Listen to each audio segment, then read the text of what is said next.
Rajula 108ની team દ્વારા વાડીમાં જતી જોખમી સગર્ભા માતાની પ્રસૂતિ કરાવી માતાને બાળકનો જીવ બચાવ્યો। વાડી વિસ્તારના મજૂર સગર્ભા માતા હતા, જેઓ હોસ્પિટલ પણ જવા માંગતા ન હતા। 108ના સ્ટાફ દ્વારા સમજાવી રાજુલા સરકારી હોસ્પિટલ લઈ જવાયા। દર્દીના લોહીના ટકા પણ ઓછા હતા, જેની દર્દીને પણ ખ્યાલ હતો, જે કમળો હોય તેવું રિપોર્ટ બાદ સામે આવ્યું। ગુજરાત સરકાર દ્વારા કાર્યરત અને EMRI ગ્રીન હેલ્થ સર્વિસ દ્વારા સંચાલિત 108ની સેવાને અમરેલી જિલ્લા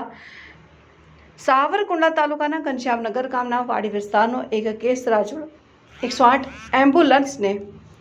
મળ્યો હતો, જેમાં પરપ્રાંતીય મધ્યપ્રદેશથી મજૂરી કામ અર્થે આવેલા હતા અને જે માતા ગર્ભાવસ્થાના પૂરા 9 મહિના થઈ ગયા હતા અને જરૂરી કાગળો પર હાજર ન હતા। એવામાં પ્રસૂતિની પીડા ઉપડતા જેથી કોલર દ્વારા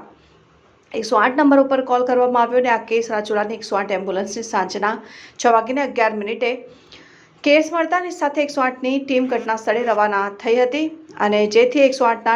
સ્ટાફ દ્વારા ચાલીને દર્દી સુધી વાડી વિસ્તારમાં પહોંચ્યા હતા અને ત્યાં પહોંચી દર્દીની તપાસ કરતા જાણવા મળ્યું કે માતાને પ્રસવ પીડા હોવાથી વાડીમાં જ પ્રસૂતિ થઈ ગઈ હતી, જેથી રાજુલાના EMT